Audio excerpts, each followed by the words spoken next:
Boa noite a todos. Estamos mais uma vez cumprindo a nossa função de fazer com que o trabalho no centro não seja de todo interrompido.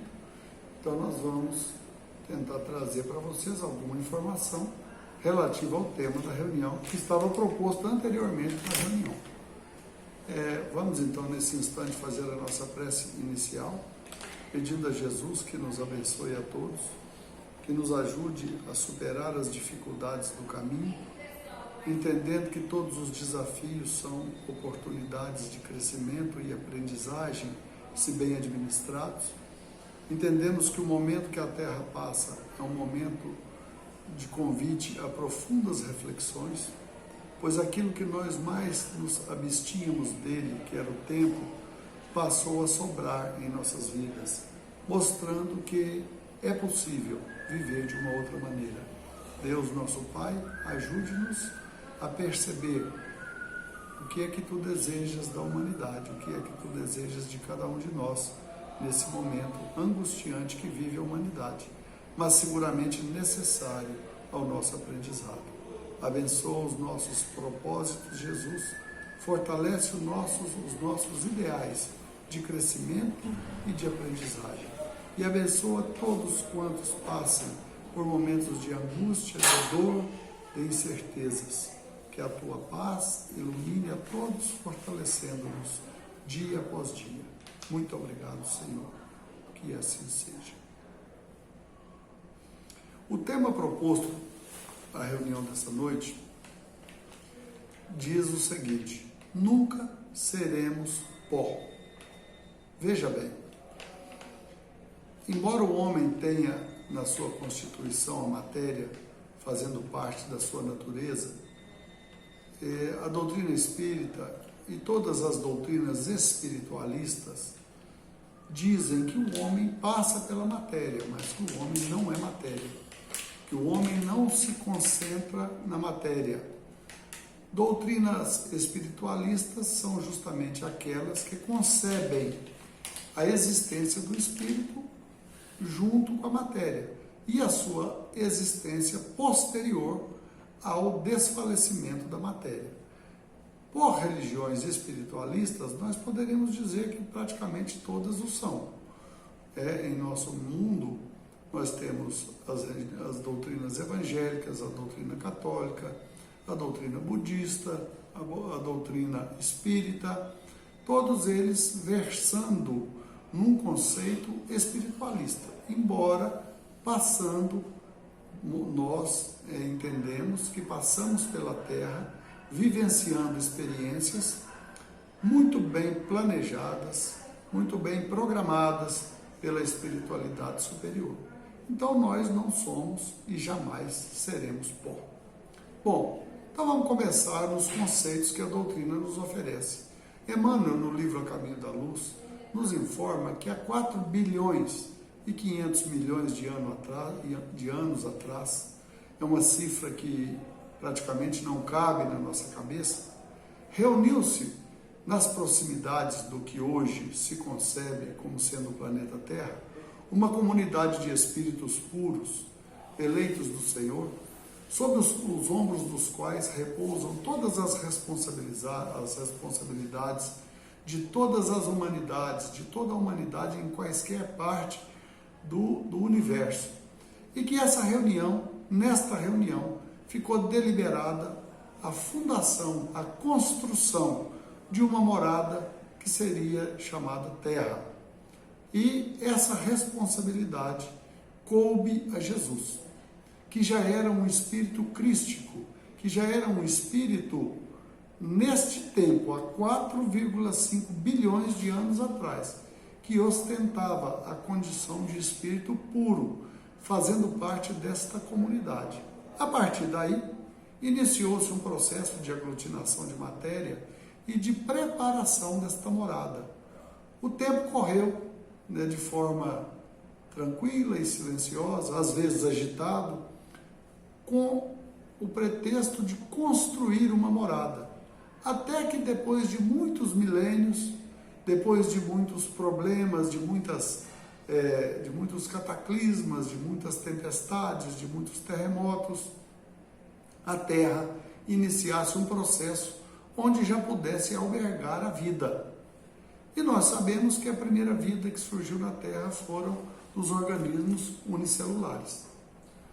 Essa vida se iniciou e depois a vida foi se alongando através das águas, pelos peixes, depois os répteis, depois os mamíferos, tudo para permitir que essa morada, esta nova morada, cuja construção gastou mais de 4 bilhões de anos, esta morada estivesse apta agora a receber o ser espiritual, o espírito, o princípio inteligente da criação. Um ser animal também, mas com um componente espiritual agora já melhorado, já possuidor da razão, possuidor do pensamento contínuo. Nas outras esferas do mundo animal, vegetal e até mesmo mineral, há sim um desenvolvimento de uma inteligência, de sensações. E Leon Denis, para exemplificar esse fato, nos diz que o espírito dorme na pedra, agita-se no vegetal, sonha no animal e desperta no homem. É bem verdade que esse despertamento, ele não é produto de um dia, nem de um século, nem de um milênio. Segundo os Espíritos nos informam, só encarnados como homens, nós já teríamos aproximadamente 40 mil anos. Então a Terra veio dar condição de receber no seu seio, para a vida florir, a espécie humana. É bem sabido que, dentre os organismos que a Terra continha, que mais se apropriavam à encarnação do espírito humano, era realmente no grupo dos macacos, dos símios. Então, quando se pergunta se o homem veio do macaco, do ponto de vista físico, material, sim. Do ponto de vista espiritual, não. Houve uma introdução genética num dado momento no símio e ele criou uma variante.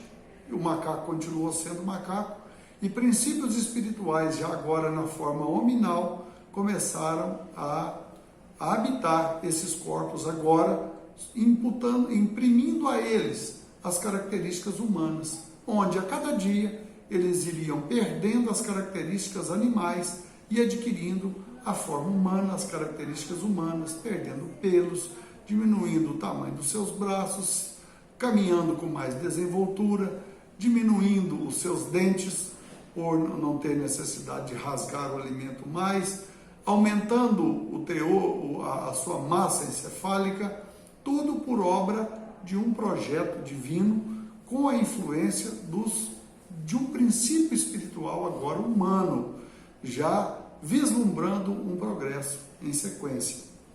Então, pensando nisso, e nesse grande projeto da Terra, houve um momento em que a Terra recebeu a imigração de algumas civilizações que vieram de planetas evoluídos, que nós, dentro da doutrina espírita, chamamos que vieram do sistema de Capela, da constelação do Cocheiro. E essas raças que foram banidas de lá temporariamente, pelo fato delas não se adequarem às condições de vida daquele orbe, por não estarem de acordo com muitas das conquistas morais da maioria daquele grupo, então eles foram selecionados para vislumbrar uma experiência em outro orbe, em uma outra escola, condizente com as suas necessidades. Isso teria 2 propósitos. O primeiro propósito, que os fizesse repensar as suas atitudes no campo dos valores morais, no campo do egoísmo, da vaidade e outros mais. E o segundo fator, muito importante, seria dar um salto um impulso de crescimento nesse orbe, que ainda estava bastante atrasado. E é nesse momento da humanidade, da história da humanidade, que de uma hora para outra surgem algumas civilizações na Terra que deixaram a sua marca naquele momento por se distanciarem muito em inteligência, em avanços intelectuais, principalmente, em relação às raças primitivas que aqui viviam. É nesse momento que surge a raça egípcia, que surgem os hebreus, os egípcios cultuando a ciência, os hebreus trazendo-nos a informação do Deus único, os hindus trazendo-nos conceitos renovados a respeito do espírito, das pluralidades das existências, os arianos, que depois viriam formar a Europa. Então isso foi um momento em que a humanidade recebeu esse aporte intelectual, de inteligência, de sabedoria, de conhecimentos desse grupo, e isso notabilizou um grande avanço para a humanidade, para o planeta Terra naquele momento. Bom, não podemos admitir que todo esse trabalho elaborado ao longo de pacientes milênios, bilênios, que isso tudo pudesse redundar numa destruição total e infalível de cada ser deste. A doutrina espírita nos sugere que o espírito criado na sua simplicidade e ignorância, simplicidade no conceito de ser mesmo simples, de não estar agregado a ele nenhum vício, nenhuma nódoa, nenhuma mácula, e ignorância no sentido de nada saber, mas com as perspectivas de voos futuros rumo à perfeição, na conquista da felicidade plena. Se Deus, se concebemos que há um governo na Terra, e esse governo nos permite sonhar, nos permite aspirar por dias novos, por valores novos, por conquistas novas, é que isto é possível. A espiritualidade, o conceito espiritual, ele está em quase 100% das criaturas da Terra. Não é possível que algo estivesse presente em quase todos os seres, não fosse uma verdade inquestionável. Jesus, entendendo que Jesus é o grande governador da Terra, aquele que se responsabilizou com Cristo de nos conduzir à sua morada, de nos tomar pela mão e nos conduzir, exerce para conosco um amor incomensurável. Diz-nos o orador Haroldo Dutra que nós não conseguimos imaginar o que foi que Jesus renunciou ao deixar a governadoria do planeta Terra e descer novamente à carne num processo de reencarnação. Estudiosos afirmam que isso foi tão difícil para o Cristo que esse período gastou 1000 anos de adaptação. Tal é a grandeza inimaginável para nós do seu espírito. Basta dizer que há 4,5 milhões de anos atrás ele já era um espírito da esfera crística, dos eleitos do Senhor, eleitos bem entendido. Não que eles tenham sido criados de forma diferentes, mas eles conquistaram o direito aos cargos de eleição pelo mérito próprio, do trabalho, do empenho, da abnegação. Então Jesus sai, deixa a governadoria do orbe, provavelmente na mão de ministros importantes e qualificados, e vem até nós num gesto de amor que nós não sabemos aquilatar. Ontem ainda assistimos uma palestra do Haroldo Dutra. Então diz ele que Jesus nos dias finais, no momento final já de quase da separação com os discípulos, chama-os um a um e diz que tudo que ele havia aprendido do Pai, ele havia ensinado aos discípulos. Que, portanto, ele já não os tinha como servidores, mas como amigos.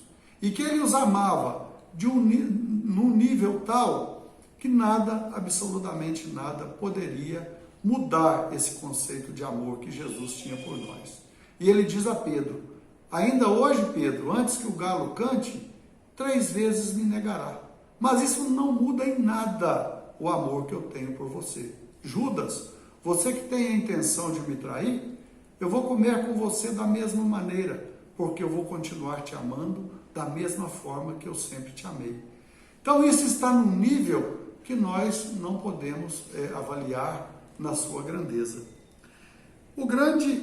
E Jesus, naquela manhã de domingo, depois da sexta-feira da paixão, quando ele aparece a Maria de Magdala, Maria Madalena, premiando aquela ex-obsediada, como o Espiritismo diz, pelo seu empenho, pelo seu esforço, oferece a ela uma prova irrefutável da sobrevivência da alma. Foi lamentável que nós, os homens, em nome de religiões, em nome de interesses pessoais e particulares, tenhamos criado um Cristo de exceção. Tenhamos criado um Cristo Deus, quando na verdade Jesus, em todo o seu trajeto, quis ser homem e provar que como homem ele venceu o mundo. Então Jesus não é Deus, é um espírito crístico, cristianizado, um espírito que se fez pelo seu labor, pelo seu empenho, pelo seu trabalho. Então quando ele aparece a Maria de Magdala, naquela manhã de domingo da Páscoa, ele está querendo dizer à humanidade: os homens tudo fizeram por aniquilar a mim, mas eu estou dando a prova irrefutável da sobrevivência da alma. Portanto, nós não somos pó e nem seremos jamais. Mas Paulo de Tarso, um dos seus grandes colaboradores, a princípio um inimigo da mensagem do Cristo, mas quando a sua ficha caiu e ele se tornou um grande soldado do Mestre, quando ele compreendeu toda a essência do pensamento do Mestre, ele escreve na Epístola aos Coríntios, na primeira Epístola aos Coríntios, no capítulo 15, versículo 32, se os mortos não são ressuscitados, comamos e bebamos, pois logo morreremos.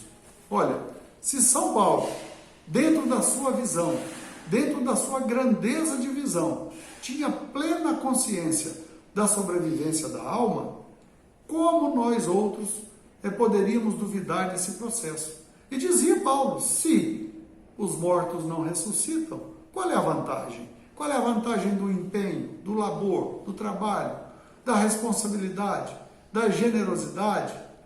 Qual é a vantagem se logo morreremos? Então não nos preocupemos com isso.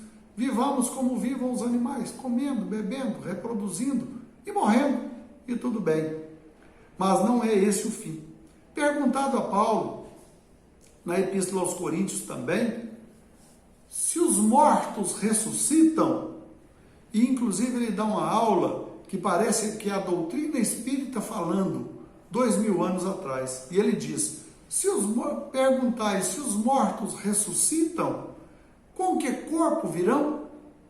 E ele diz, insensato, o que tu semeias não é vivificado se primeiro não morrer. Quando semeias, não semeias o pé de trigo, mas o simples grão, que ao morrer viceja no pé de trigo. Uma é a glória do corpo animal. Se há corpo animal, há também corpo espiritual. Uma é a glória do corpo animal, outra é a glória do corpo espiritual. Então a doutrina espírita viria dar para nós a dimensão da vida espiritual, pegando o gancho das afirmativas de Paulo, que são absolutamente claras. Ele diz, semeia-se um corpo em ignomínia, ressuscitará em glória. Semeia-se algo que a terra vai consumir. Ressuscita-se algo que sobreviverá a todas as intempéries. Então o espírito, no mundo espiritual, deixa de ser uma chama, uma flama, uma névoa, para ser um ser consistente, formado de matéria. Não a matéria exatamente igual à nossa, mas num nível de condensação diferente, onde o ser possa ir e vir, onde ele possa se relacionar com outros espíritos, onde ele mantenha a sua identidade e a sua origem. Portanto, a doutrina espírita, avançando um pouco mais nesse conceito, nos dá a certeza de que a vida espiritual é a vida verdadeira. O nosso espírito é imortal. Ele não é eterno porque ele foi criado, mas ele é imortal. E ele sobreviverá sempre. E cada vez que nós descemos ao plano físico, nós descemos com missões específicas para corrigir erros passados, para consertar erros que nós praticamos em outros tempos e para agregar valores novos, valores da alma. Por isso Jesus afirma que quando nós pudermos construir, que nós acumulemos tesouros que o ladrão não rouba, que a traça não destrói e que a ferrugem não corrói. São tesouros imateriais que a alma há de levar consigo por todo sempre. Então não somos pó. Deus seria por demais injusto se Ele nos criasse com a expectativa do bem, do belo, da perfeição e da felicidade e nos aniquilasse num túmulo frio, escuro e fétido. Absolutamente, Deus nos deu a grandeza de filhos que somos, criados à sua imagem e semelhança. Marchamos com dificuldades, trôpegos às vezes, perdendo oportunidades inteiras de uma encarnação, mas teremos outras, tantas quantas necessitarmos, no caminho da perfeição. Deus é amor e não poderia criar para nós um outro caminho que não fosse a possibilidade de conquistar a morada boa, feliz, agradável, tranquila, que nós podemos fazer jus graças ao nosso esforço. Que Jesus nos abençoe. Essa é a contribuição da doutrina espírita na compreensão dos processos da vida. Que assim seja.